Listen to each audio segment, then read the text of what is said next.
Callum bringing it forward. Thompson's making the run. Carroll hangs on to it though. Still Davy Carroll. Could go all the way here. Oh, what a goal!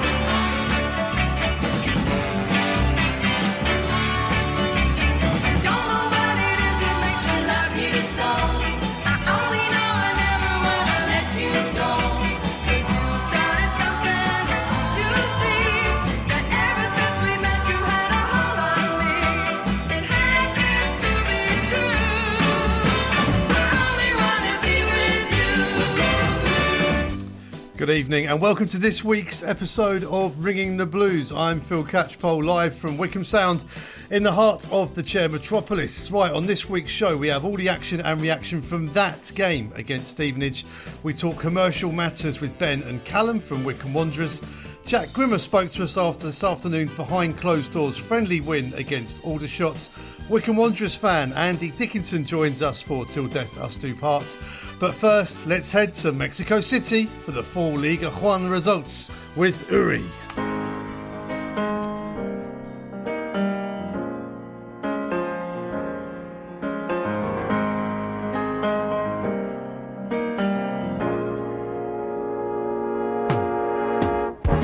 We are ringing the blues from Mexico City. It's me, Uri, and here are the results for League One. Bolton Wanderers 1, Blackpool 0, Carlisle United 0, Bristol Rovers 1, Cheltenham Town 1, Wigan Athletic 1, Derby County 3, Barnsley 0, Fleetwood Town 3, Exeter City 0, Leyton Orient 2, Oxford United 3, Lincoln City 1, Port Vale 1, Northampton Town 2, Burton Albion 0, Portsmouth 2, Charlton Athletic 2, Shrewsbury Town 3, Reading 2, Wycombe Wanderers 0, Stevenage 1. So, with two nasty-looking injuries and a defeat at Adams Park for the Chairboys, it was a horrible day. Get well soon, Brandon Hanlan and Luke Leahy. So, Chairboy Spanish this week, a horrible day. It is very easy in Spanish because it's very similar. Un. Horrible, horrible. Horrible, horrible. Day, dia. Day, dia. From the Greek, dia. So we share the same word, almost. So a horrible day is un día horrible. Horrible, horrible. So this is it for this week, and back to England with my amigo Filiberto Cachapollos. Adios. Cheers, Uri. Right then, Stevenage were the visitors on Saturday at Adams Park for the first Saturday home game for 6 weeks. Here's what happened.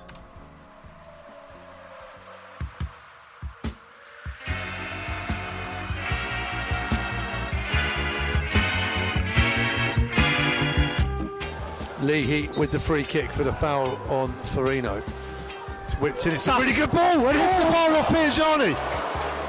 Piergiani heads against his own bar, defending that excellent delivery by Luke Leahy. And had that got in, he would have been claiming that one himself, I think, with the curl on it. Hemmings controls on the left-hand side. Great touch from Hemmings. Goes on the outside of Farino, cuts in a low cross. Oh, what a goal! Stevenage have taken the lead in first half stoppage time. And that is a fantastic finish by Jamie Reid, and it's all down to the brilliant work of Kane Hemmings, who pulled the ball out of the sky, cut it back low. Hemmings got in front of his man and drilled it into the top of the net, and Stevenage lead in first half stoppage time in the 13th minute of stoppage time at the end of this first half. Almost the perfect time to score. The bar's offside, surely he's not. The flag stays down. Looking up the platform. McCleary, the bar's going on his own through the middle. Now he finds Taylor back to goal. He can't find a shot. Stevenage back in numbers. Wheeler out wide to McCleary. They've worked it well. McCleary goes in for the low one. Taylor with a little step over back heel, and it's deflected out for a corner. Good attack from Wycombe Wanderers. A corner number 3 for the Chairboys, and Dale Taylor on another day that goes in. Gaffer, a hugely testing afternoon here. We should really start off by asking about the welfare of Luke Leahy and Brandon Hanlan. Yeah, both boys are in hospital. Brands looks like a knee injury from the incident in the first half, and Lukey, I'm pleased to report that he was responsive by the time he got in the ambulance to go to hospital. But obviously there was a really worrying time on the pitch, where we were getting different reports about his condition, and it was tough for our players to deal with that, and it was a really worrying moment for all those involved. So I guess the pleasing thing to report is that he was responsive by the time he got in the ambulance, but both boys are in hospital currently. Puts things into perspective a bit. A game of football was taking place, but how difficult was that for everybody, players and staff, certainly around that second incident, because there was a huge delay? Yeah, I think it's more the severity of the situation. For me, it was a long delay, but it was more the circumstances surrounding Luke and his welfare and his well-being, in terms of, it was a really concerning situation for the way the doctor and they were concerned about Luke. So it wasn't an easy situation to negotiate. I've heard that we've been accused of trying to get the game called off, which is not the case. The referee asked for my feedback and I gave it to him. We were not trying to get the game called off, so they are false accusations. I'm disgusted by the afternoon that I've just witnessed. Going back to the football at the start of this game, we have lost this game, a game that came in first half stoppage time, the goal that made a difference. What was your viewpoint on the football that we saw today? The football, we tried to play football. We tried to get a game for the supporters to watch. We tried to conduct ourselves in an environment and get the ball in play. Unfortunately, that wasn't the case on both sides. So, to be fair, it was a good goal by Stevenage. We should defend the situation better. We hit the bar once, and then I think the second one was offside. The second hit the bar, we created opportunities, but the final touch was missing from us today. We're frustrated that we didn't get better flow, but when the game's so stop-start, it's hard to do so. And more injuries now to contend with moving forwards. Yeah, I think that probably puts us in double figures now, doesn't it, in terms of injuries, big players that we're missing. But it's the game of management. It's the game of football that throws these challenges down, and we will hit them head on. But yeah, I'm proud of the way my players conducted themselves this afternoon. They kept their dignity, and unfortunately, it's not always the case that the team trying to do so comes out with the points. You've had many challenges thrown in front of you in your short managerial career. Do you feel like you're due a break soon? Listen, the challenges are sent to test us, and the one thing that challenges gives you is an opportunity to embrace and meet it head on. Of course, there's been lots in a short career in terms of management, but there's only one way I know how to get myself through this, and that's to fight and scrap and conduct ourselves in the manner that we believe in. We have a way that we believe we should live our lives and the way that we should conduct ourselves, and we will continue to do so, because I'm proud of trying to be that person. So, listen, I'm disgusted by what I've seen this afternoon. I'm disgusted at this moment in time, and I'm extremely angry. We have a week off now with the international break. I'm guessing this is coming at a good time, first and foremost, to assess the health of the players that have injured today, but then moving forwards, the other injuries too. Yeah, we need to take a breather. Some of the boys have got 5, I think, heading off on international duty. So we hope that they return, clear of injury in 12 days' time. And we hope they have a good time when they're away and enjoy their time when they're away. So we'll lick our wounds, we'll count the bodies, and we'll get ready to go again. So the good news is that both Brandon and Luke are out of hospital and back at home now. So we wish them all the very best in their recoveries. Today's other big news is that Wycombe's final group game of the Bristol Street Motors Trophy has been brought forward to Saturday lunchtime, 12:30 kickoff at Adams Park. Also, good luck to our international Chairboys who are away representing their countries this week. That's Joe Lowe for Wales under-21s, Dale Taylor for Northern Ireland, Killian Phillips for the Republic of Ireland under-21s, TJ DeBar for Gibraltar, and Chris Farino for hopefully his first cap for St Lucia. Right then, coming up we have commercial chat, plus we also talk with Jack Grimmer after his appearance this afternoon against Aldershot in a friendly at Burnham. Don't go anywhere. Online, on Radio Player, and on 106.6 FM. This is Wycombe Sound. Still on the fence about college? Well, the possibilities are endless at Bucks College Group. At our open events, you can explore our inspiring campuses in Aylesbury, Wycombe and Amersham. Chat to our tutors, discover how to develop your future career, and check out the facilities. And with over 40 subjects, we're not just any college, we're your college. Chat, explore and discover. Search Bucks College Group now. Tuesday evenings from 8, Chatsworth. Chat that's worth a listen with comedians. I'm going to a pasty lecture. It discusses whether it was tin miners who held the crust in their hands and didn't eat it, so the rats would eat it, and then the rats would eat the tin, or was it the people in the fields and they put the jam on the crust so they had a pudding with their lunch? Who knows what it was? That's the first 10 minutes of the lecture. I love the idea that people might have just tuned in now and have just said, What is this? Colin, can I tell you something? Please this do. is the high for me. if I'd have known back then that all roads were leading to you, Colin, I would have lost my mind. I wouldn't have been able to focus. I must congratulate you. You've reached the top. Thank you. And Colin. If you do fancy a laugh on a Tuesday evening, I'll look forward to speaking to you then. Although due to the modern ways of listening, you can catch up anytime via the Listen Again feature on the website, wicomsound.org.uk. When you realise your dream, that's what it feels like. When your dream realises you, Colin, that's what it is. This is Wycombe Sound. Right, welcome back to the show. So this afternoon, Jack Grimmer, Joe Jacobson and Christy Ward got some vital match minutes in their recoveries from injury against Aldershot in a friendly at a very wet Burnham. The Chairboys ran out 3-0 winners with two trialists scoring the goals. And after the game, we asked Jack how it was to be back out there on the dance floor.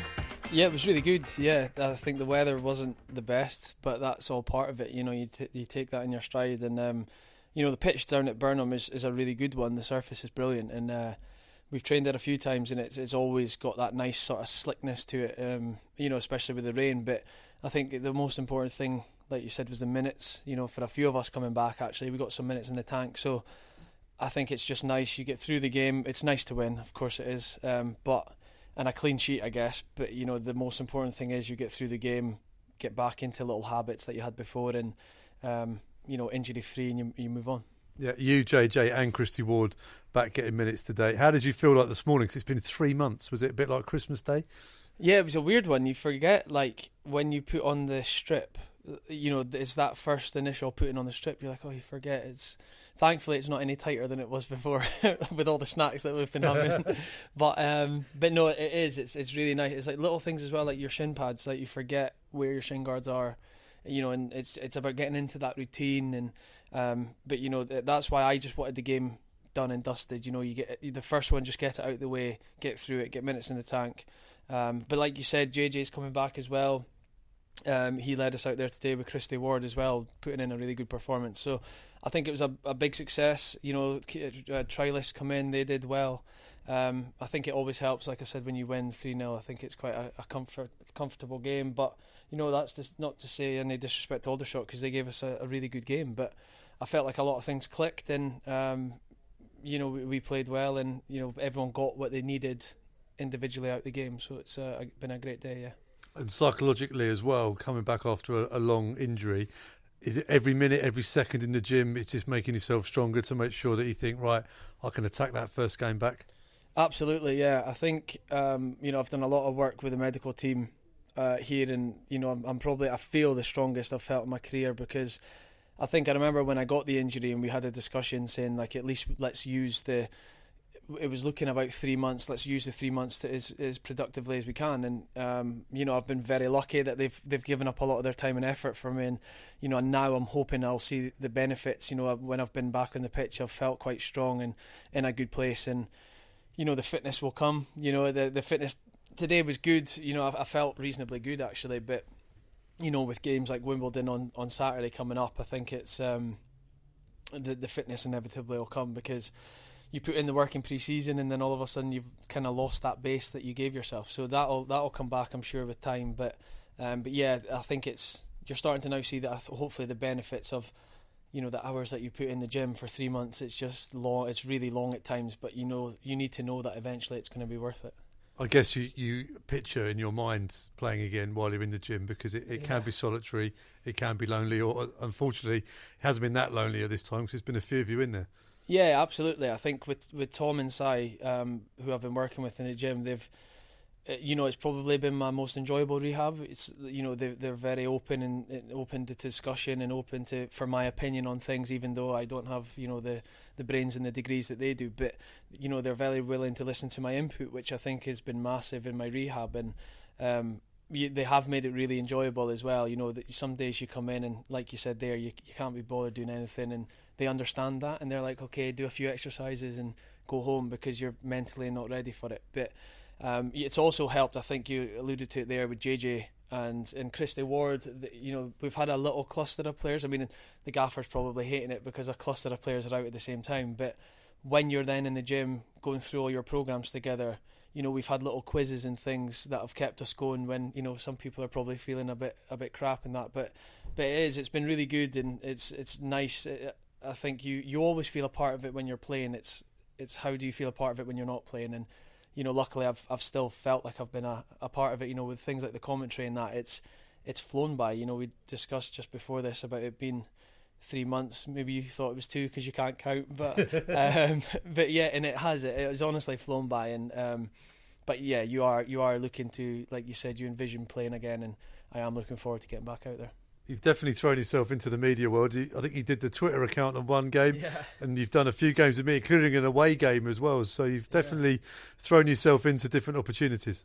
Yeah, it was good. Yeah, I think I really enjoyed the away game, especially somewhere like Fratton Park. It's obviously one of the more iconic stadiums in the league, and had it not been for the referee maybe bottling it at the end of the game, I think we would have gotten a point. But it was a sad game. But again, the atmosphere and things, it's different to doing it at home. And like you said there with the Twitter account, it's something completely different. And I think I was actually weirdly quite nervous doing it, because you don't want to make a mistake or look bad in the club. But I think the more that you can open yourself up to these things, and you guys are good, you are always want to get players involved, which I think is such a nice thing, that the players don't feel like left out when they're not playing. And that's all part of the reason that I think my rehab is, I'll say, enjoyable, but I hope I'm not in rehab or having another injury anytime soon. But it's been good fun.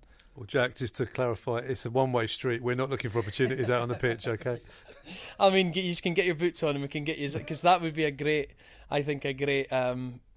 part of the media, is if we then put boots on you guys and got you out on the pitch with us to put you through your drills. That would be, I'm sure, something that, because it's always us on the limelight, turning it around, putting you guys in the limelight would be, brilliant for us one day, I'm sure. I think the physios are busy enough without having to worry about me.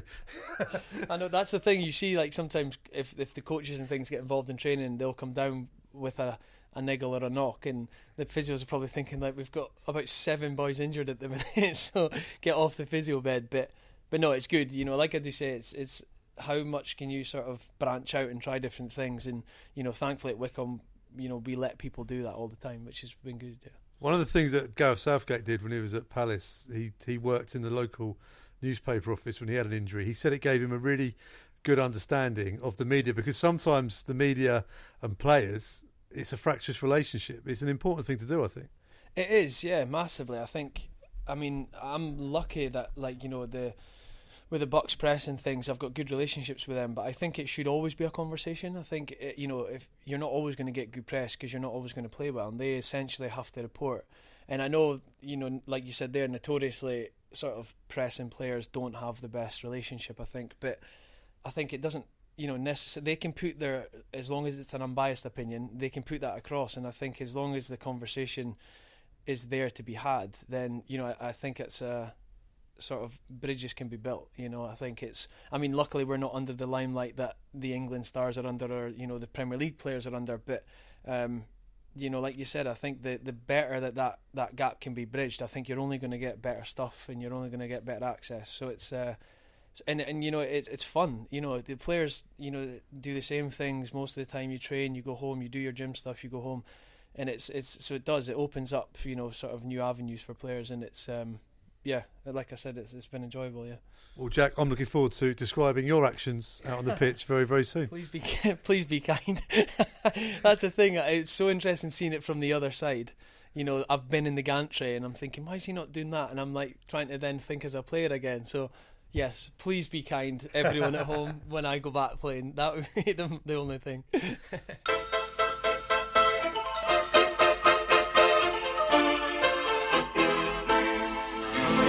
Commercial revenue is very important in football. It's all about FFP. So what we see coming in commercially, we see on the pitch here at Wycombe Wanderers, along with all the other clubs in League One and the Football League as well. So let's have a chat with our commercial lads down at Wycombe Wanderers. We've got Ben Brown and Callum King. Ben, let's start with you. Commercial landscape in football, how's it looking in League One for Wycombe Wanderers? Yeah, it's certainly interesting. It's a task as well for the team, and we're really sort of building on what we've done over previous seasons. And I mean, for commercially, income, revenue, it's all really important to the football club, not only from a yearly perspective where everyone sees the results of the year and how much money we've made or lost, as Rob sort of puts out on a year-by-year basis, but also on a monthly and weekly basis for cash flow for the football club. It really is important. And it's great opportunities for local businesses and people as well, isn't it, Callum? In terms of the visibility, there's not many other things in Wycombe, I suppose, that have got our reach and potential to hit eyeballs. Yeah, definitely. I mean, as a club, we've probably got the biggest reach in obviously, like you say, in Wycombe. Obviously, companies are able to gain a lot from that as well, being part of the community and obviously being able to work with the club and its charity arms as well in the foundation. So there's really a lot that people can do to increase their brand awareness and whilst working with a club and a sport that obviously everyone loves. So it's not just big companies, is it? This could be right the way down from sort of a sole trader to a multinational, of which we have plenty in Wycombe as well. Yeah, exactly. We work with a lot of smaller local businesses that do sort of smaller works, but then you've got your bigger companies like your Origins who have sponsored us for the last 10 years or so, obviously growing and becoming more of a national company. And it's not just about having a name on a board or on the shirt. I mean, there's the hospitality side of it. There's all sorts, isn't there, Ben? Yeah, there's absolutely everything you can talk about. Hospitality, we've had match sponsors, match ball sponsors come in, and it's not only been businesses that do that. We've had individuals come in for birthday parties, everything that you can think of we've done. And it's all about, for us, providing the platform to elevate businesses within the local community. It's not just we talk a lot about worldwide, and that's important to us, but obviously going into the local community and reaching out is also really important to us. So, for example, over the last sort of few weeks and months, there's been an increased focus on local reach. So, reaching out to schools, Rotary clubs, careers fairs for schools. Obviously, the partnership with Bucks New Uni as well. That's a really important partnership for us as well. So, it's not just the sort of international landscape that we're looking at. It's a bigger focus as well on local businesses and how we can elevate those businesses to be more successful. And it is a community hub. It means that outside of football, that the commercial spaces and social places that Adams Park are used as well. And Callum, you've got an event coming up in December. Yeah, so we've got a business networking event coming up on the 6th of December where we're inviting local businesses and people that are sort of wanting to build a network around the club and work with people that have already worked with ourselves and potentially make some new contacts out of that. So it'll be a great opportunity for people to come down and meet those people. Yeah, using Wycombe Wanderers as that commercial focus. Media has changed quite a bit. So in terms of like the local newspaper, for example, back in the day, I guess people have gone, just put an advert out in there. But actually the reach of Wycombe Wanderers, I think, eclipses that of the Bucks Free Press now. So it's a better opportunity, isn't it? Yeah, I'd say so. The expansion of sort of social media over the last few years and obviously we've had viral moments on social media. You think, the media team do such a great job of getting our brand out there. So again, the focus and the work the synergy between both commercial and media really comes to light, and you'll probably be able to see that reflected in sort of the posts on Twitter, on social media, even down to TikTok, where our club partners are sort of featuring on videos, and their brand is on our videos that, you know, has a potential to go viral and massive in the social media landscape. Now, we're all football fans. I know this from our figures on the podcast and everything else. If Wycombe lose, the figures were a little slow the following week. Is that the same with the phone calls in the office if Wycombe lose a match? Yeah, I mean, we've seen it. Even myself, I've been here for 2 years now, and the inquiries that we have incoming massively increased during like a playoff campaign or something like that. So whenever the team is doing well, the commercial team generally does better off the field. I feel like as a team over the last couple of years, we've massively improved despite fixtures and despite results. But anything that the gaffer and the team do on the pitch, of course, helps us off the pitch as well. So you guys need the team to win, and I guess the chairman rings you guys up, says, I need you to sell more so we have more money for players. Yeah, exactly. So obviously that does make a difference to it. Obviously we want to see the team doing well, because it does, like you say, help those commercial revenues, and obviously those commercial revenues are what helps the club then progress into a bigger club, and obviously gain a lot more in regards to the partnerships that we can have. So it does eventually lead to a lot more as well. And how did you lads get involved in this? I'm sure, as every football fan knows, since I was a kid I wanted to play football, and obviously, as we all know, working in football means maybe I didn't have quite the ability to make it the whole way. But yeah, from university I was studying football. I've loved football my whole life. That's all I really dedicate my time to. So to be working within the football industry is an absolute honour, really, and to be able to work with obviously some of the players, the staff, everyone sort of associated with the football club, it's always great to do. So in terms of our commercial department as well, we're all very driven because we all love football. So the conversations that we have with new potential partners, it all stems from Wycombe Wanderers Football Club. And Callum, what about your story? Yeah, so very similar to Ben's, really. Grown up with football my whole life and been a football fan.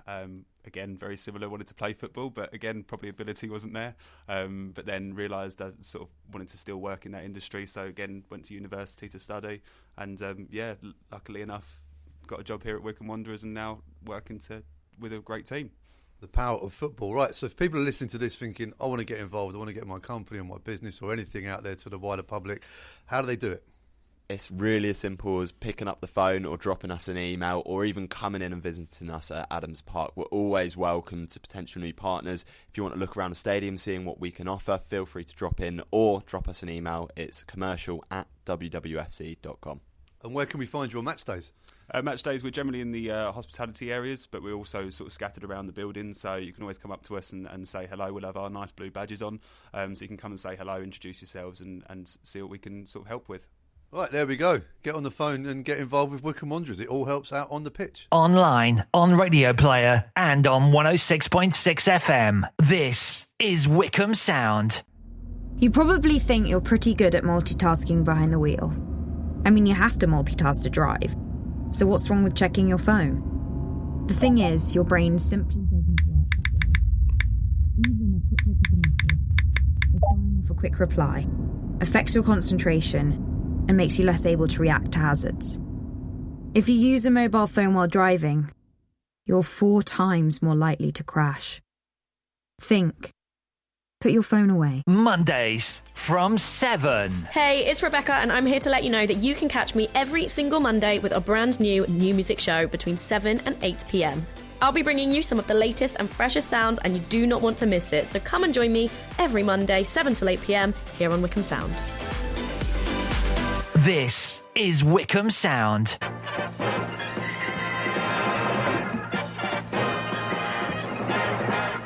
Right, it's till death us do part. Supporting your football club is like a marriage. It's for life. It's for richer, for poorer, etc., etc. And I'm delighted that this week's victim on this feature is Andy Dickinson, big Wycombe Wanderers fan, and I know he's going to have plenty of stories. Andy, how are you? Yeah, very good, thanks, Phil. We've had a good warm-up. I haven't used all my gold in the warm-up. So, very well, thank you.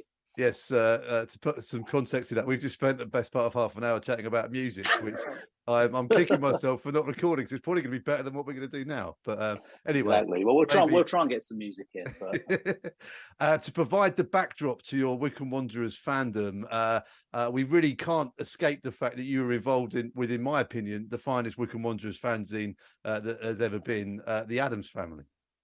Yeah, no, that was, well, thank you. That's very kind of you. I don't think people would sort of say issues 1 to 3 probably weren't the finest. It was quite difficult to read. Yeah, I mean, I was kind of working in the print world at the time, just in a very small print as mine. But I remember me and my mates talked about trying to do something like this and thinking, because it was very, everyone was trying to put a fanzine out at that point in time.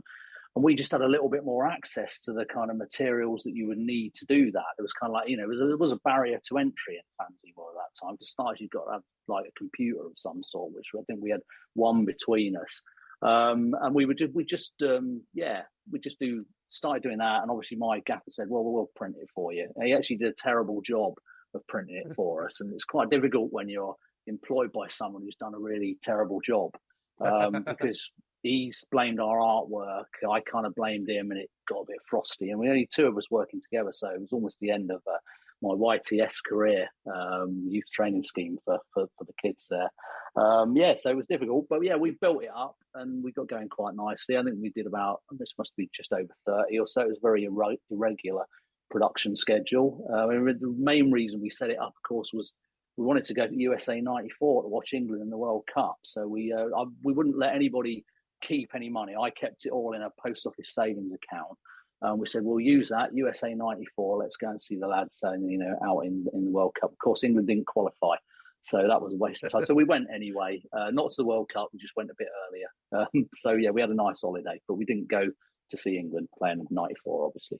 Well, I'm glad that my 50p, I think it was an issue back then, I'm glad my 50p's went somewhere and went towards a great experience, because I used to go to Wycombe Wines if I missed it on a match day and pay with my 50p. And it used to be the highlight of the game for some. Well, but back then the highlight of the game was actually the game. We were great, but to go home and read the fanzine afterwards was a real pleasure. Yeah, I think Wycombe Wines obviously was one of our outlets along with Scorpion. I must say, I don't think your 50p from Wycombe Wines would have ever made it into the coffers, I have to say, because I think there was a certain temptation from nameless members of the Adams Family Collective who would go and obviously decide to get the money from Gary and Wycombe Wines.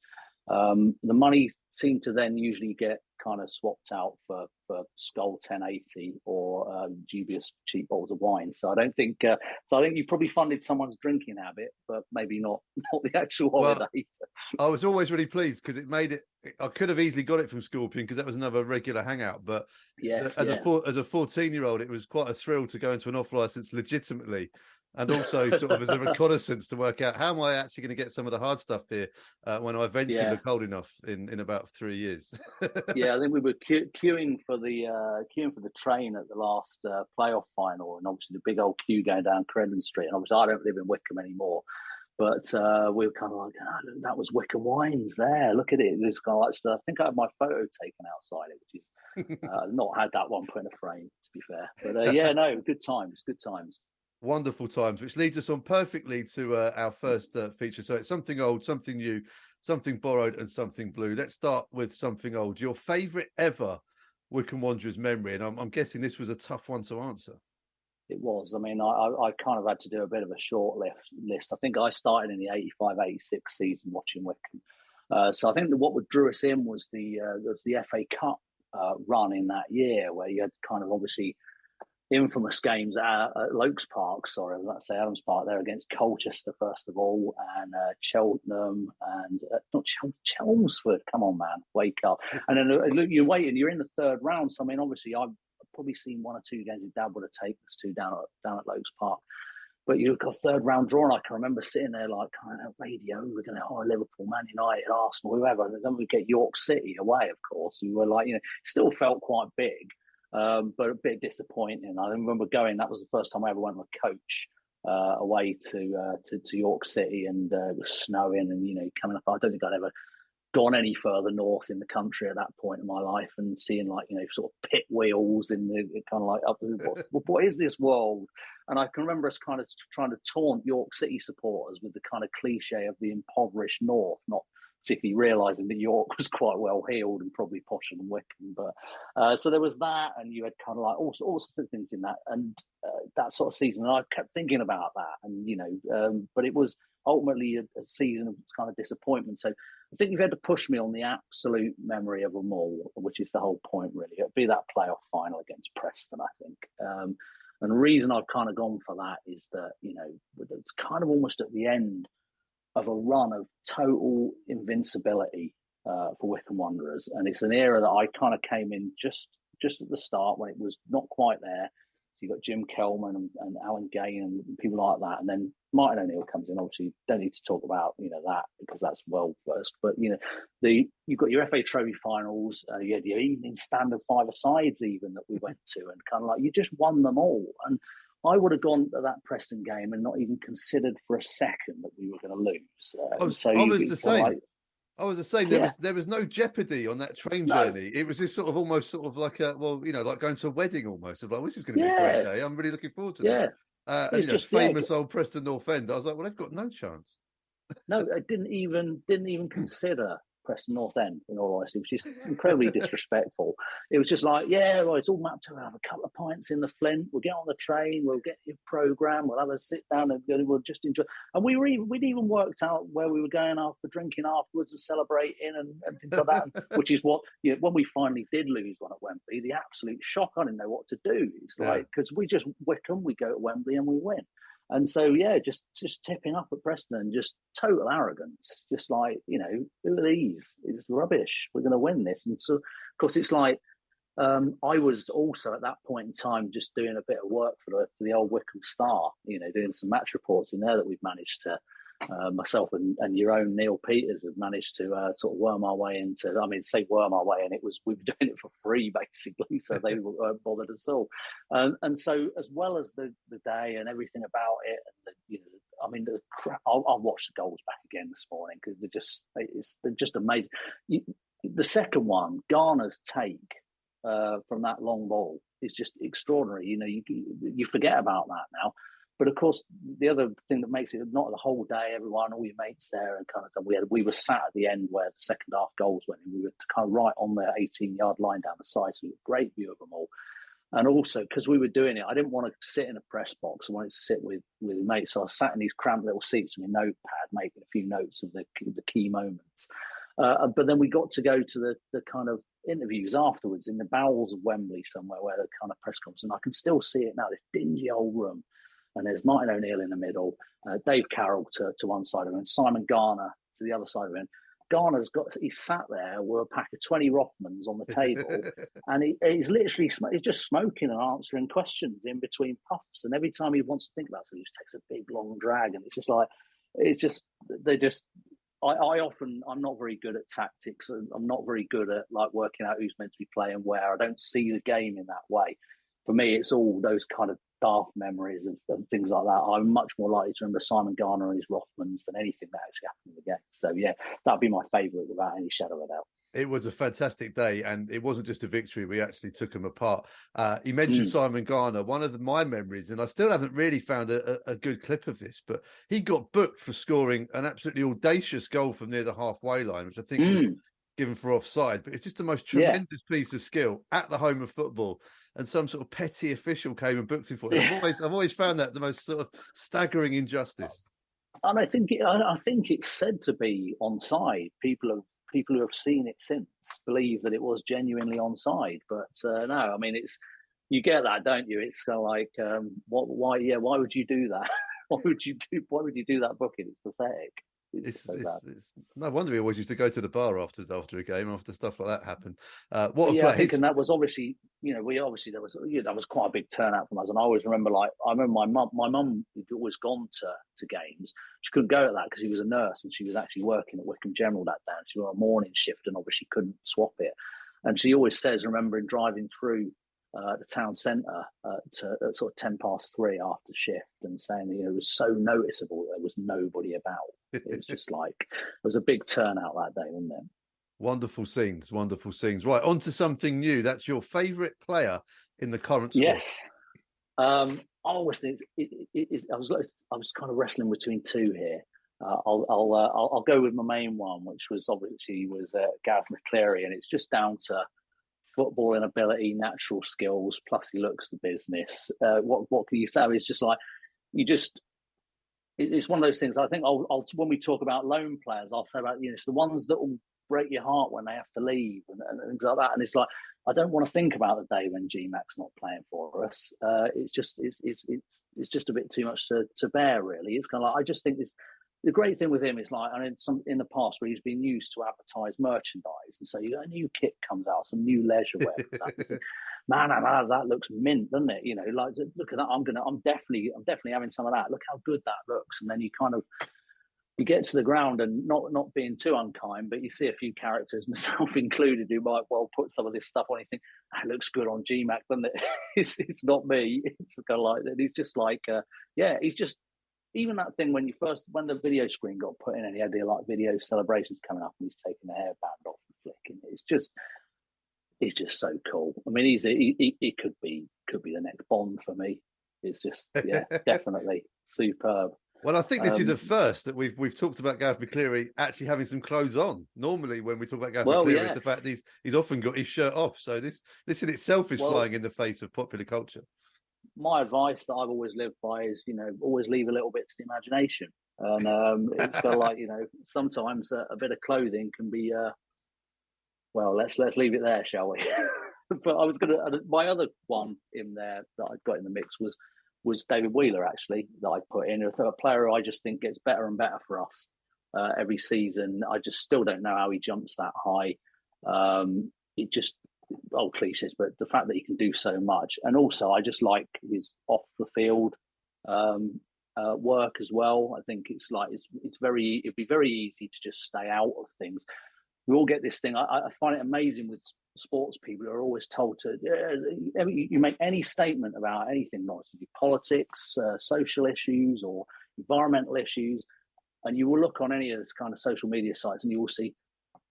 Stay out of politics, stick to football. And it's like, nobody says that to me in my job. Nobody tells me to stay out of politics or out of having an opinion. It really annoys me when people do that with sports people. They're entitled to one just the same as the rest of us. So, he would be my second. But GMAC is just too cool. Well, let's not forget GMAC's interference with Oxford City Council as well, making the front page of the Oxford Mail by raising the fact that they've not been cutting the grass on his childhood council estate, which I always thought was also almost a victory for Wycombe Wanderers, that one of our players crossed the border and made Oxford City Council do their part in order so more people could play football. I took a sense of pride in that. Yeah, and I can't imagine Roger Moore doing that. Back in the day, it would have been far too distant for that. So it's great stuff. No, it's good work. That I was thinking as well, because I kept thinking I should just mention I was thinking about, I mentioned earlier about people who are on loan who kind of really gutted when they go back. And the one that stand out for me was Marcello Trotter when we had him on loan. Was it Fulham? I can't remember exactly. But he was I was just almost in tears when we realised that we couldn't extend his loan back in the day. But that was he was a good sort of like. Sorry, why have I gone about loans? I've jumped ahead. Sorry, Phil. You're moving ahead. It's okay. It's okay. This is a fluid vehicle to get fan stories, and we are very much fluid in this, which is good. But it's all good memories. It's all good stuff. Yes. Right, on to something borrowed, which links us perfectly into the loan. Oh, it's almost like the perfect segue. I won't do that line again. Something borrowed. Now, this could either be your favourite loanee or a player that you wish we could have signed, no matter how controversial. I think having listened to some of these before, I was bang in line with James Cumming, or JF Cumming, should I say? The esteemed author. in the fact that I'm with him, I don't take any notice. So I struggle enough with tactics and things in our own team because I can't be paying attention to anybody who doesn't play for us. Really, it's I always say I don't watch Match of the Day. I couldn't give a toss about the Premier League or anything. It just doesn't interest me in the slightest. So I'm not very good with other players. So it'd definitely be loan players. So it got it into my head. I was really hoping that Barry Silkman was a loan player for us. Wow, there's a name from the past. So we can't talk about the Barry Silkman. Well, we can, but it's kind of like, I was just kind of like, for me, it was like, I suppose he wasn't technically on loan, but into this kind of, the Lokes Park, this kind of fairly drab non-league era of, just sort of players who really, they weren't the characters. Quite maybe they were the characters, but I don't know. It wasn't the whole thing surrounding the game. The social medias, all the TV shows and things, and radio content. It was just very much like just what the Bucks Free Press told you on a Friday. And to see this man suddenly like appear with this gigantic kind of like resplendent perm and sort of suntan and everything like that, and it was just kind of like, there he was. But anyway, he's not a lone player, so we can't talk about Barry Saltman.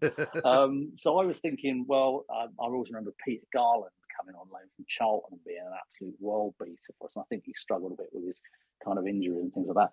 Paul Hayes, I remember being absolutely gutted when he was recalled back to Charlton again, I think it was. And then they didn't even play him. And he was like absolutely tearing it up for us. That was a bitter one to take because he'd given us the hope that we were going to stay up. And I think we would have done. I mean, obviously we would have done. Had the sliding doors moment, had he stayed, he'd have romped us to safety. Definitely. Definitely. But talking of sliding doors moments, you've led me in very nicely there, Phil, and we haven't discussed this, so that was good effort. But of course, and I was thinking, you tend to forget Gareth Ainsworth was a loan player first of all for Wycombe Wanderers. And talking of sliding doors, that's what brings me, and that's who I'm going to go for, because you just think, what if he'd have just said, nah, not really, that'll do, I'll just stay here or go somewhere else? Or what if he'd have never come through the doors? I mean, at the end of the day, you kind of like, club was not in a great state at that point in time, and it didn't get better for quite some time. And it's just like, I don't know that many other managers could have survived that or would have bothered with it or anything like that. And he just so he's come in there, just got involved, made a massive change, really made a team that scrapped, survived, and got better and better after some tough times with no money. And it must have been quite dispiriting sometimes to come in and just know that you're everything is on such a shoestring.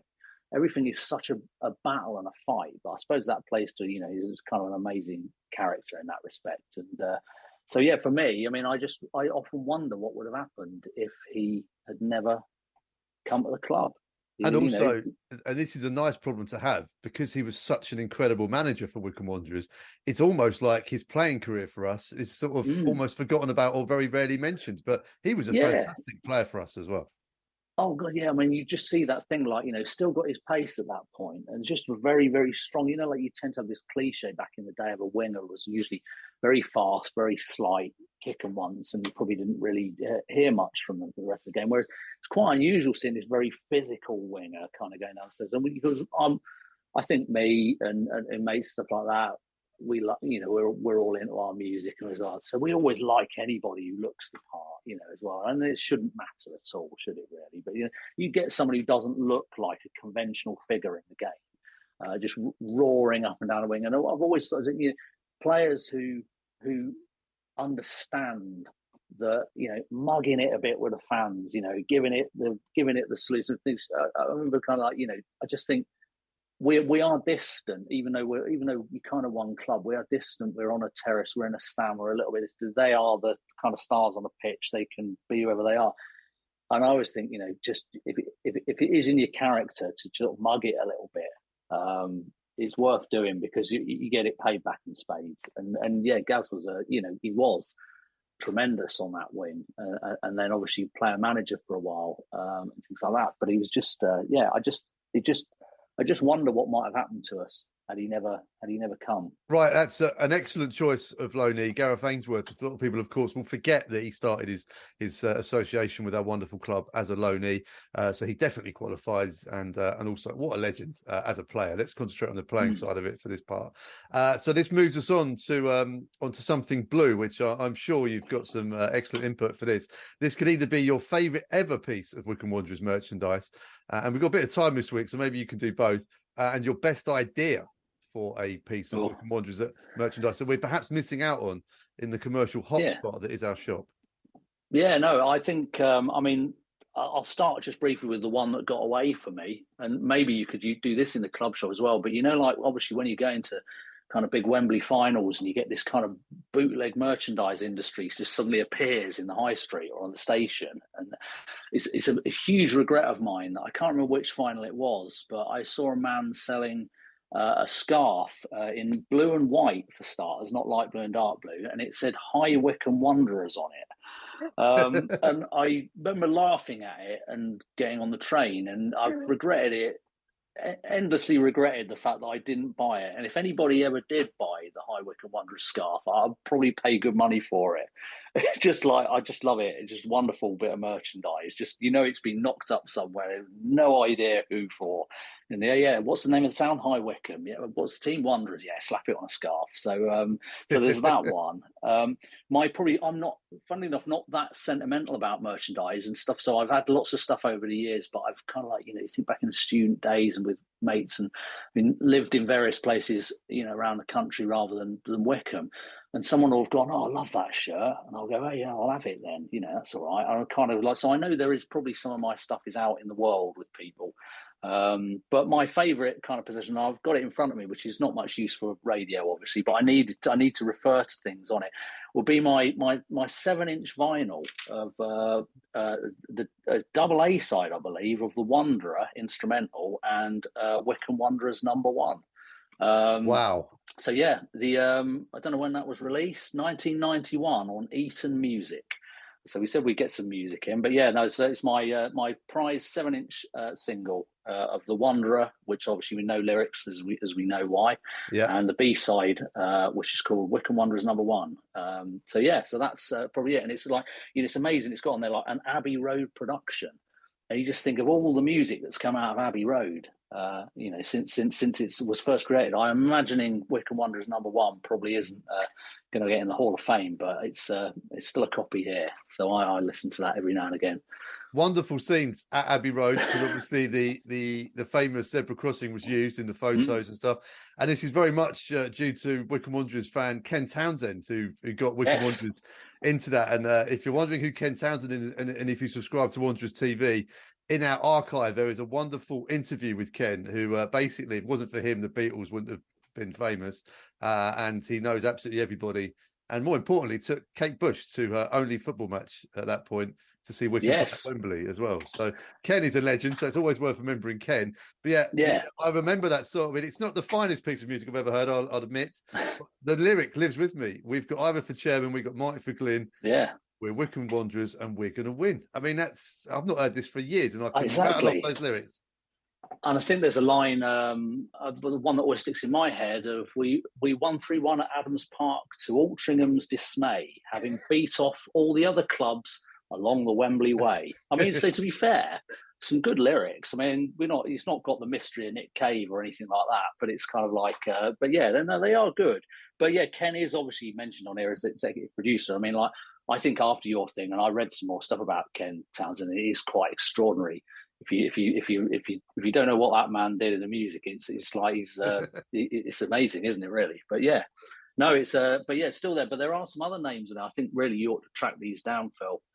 You've got obviously Mike Jarrett, Peter Vince, and someone called Garath Cousins, who was involved in the production. So I don't know if that's a relation of Jason's anywhere there. Isn't that the most Wycombe name ever? Garath Cousins. I mean, Garath Cousins, yeah. What a combination of people that would make. So yeah, good. I've got a production credit on there. So Garath Cousins. Oh, he even did the B-side as well. So yeah, he's Oliver. Don't know who he is. Maybe you track him down. That could be something. I should check it. And a little bit of daylight behind or magic here on that Ken Townsend interview. I messaged Garath like 2 days before saying, "Oh, are you around on whatever day it was that Ken was coming in?" And he was like, no, I'm not in that day. It's my day off. And he was like, why? And I was like, this guy's coming in. And I sent him his Wikipedia page. Gareth came in especially to meet him. He was like, this guy's a Wycombe fan. I was like, yeah. He was like, oh my God. And he came in to meet him especially. No, it is amazing. I mean, we're talking about celebrity fans. Now, he may not have been a celebrity, but in terms of a mark on history and musical history, he's got to be the #1, hasn't he? Oh, what in terms of impact on culture as we know it today. Yes, absolutely fantastic. Well, Andy, this has been, you've had your own impact on Wycombe Wanderers culture, as we've said, the aforementioned fanzine, the Adams family, and it's been great to pick your brains on your memories as well. And you're still a regular at Adams Park. Where do you sit? Yeah, so we're not just fairly near where your commentary box in the Bill Turnbull gantry, just to the left of it as you look at the pitch, or at the right, left as you would look at the pitch. Yeah, so still have my season ticket. A bit of a journey to get down there at times, but it's just it's good to see. Just good for the social thing as well. Nice to see everybody that I've been going with for many years. So family still go as well. So it's just a good social event, even if things are not quite, don't go your way. It's always a good day. Well, we're all old enough in the tooth to realise that you can't win them all, and it is also about the whole experience. And I can confirm, what a view from that part of the stadium as well. I mean, I've only been up there a year. Yes. I've been up there a year now, and I absolutely love it up there. Fantastic. Yeah, no, it is it's a very good seat. It's spot on. What a treat to chat to Andy Dickinson. Thank him for his time this week. And also the half hour we had before that, I really should have recorded because it was all about music and it was equally as tremendous. And then talking about music, the 7-inch record that he referenced, well, here it is. Wycombe Wanderers, we are the best. Wycombe Wanderers, we'll show the rest. We've got Ivor for chairman, we've got Martin and Glyn. We're Wycombe Wanderers.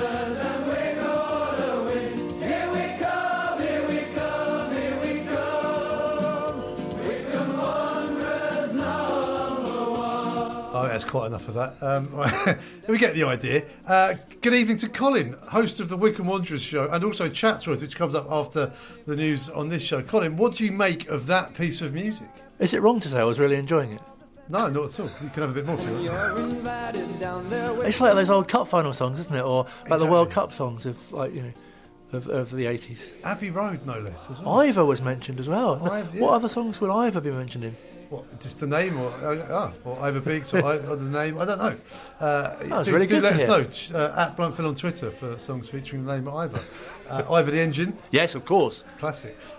Colin, what is coming up first and foremost quickly on Chatsworth tonight, and also on the Wycombe Wanderers show on Thursday? Yes, very much looking forward to Chatsworth this evening. We'll hear from Neil, who is a member of the Full Monty cast, which is coming to the Waterloo Theatre in Aylesbury in a couple of weeks' time. He's also featured on the Michael McIntyre show, doing some of the wind-ups there for the unexpected star of the show. That's on the way, plus other great stuff, including some comedy news as well as to some great acts coming up.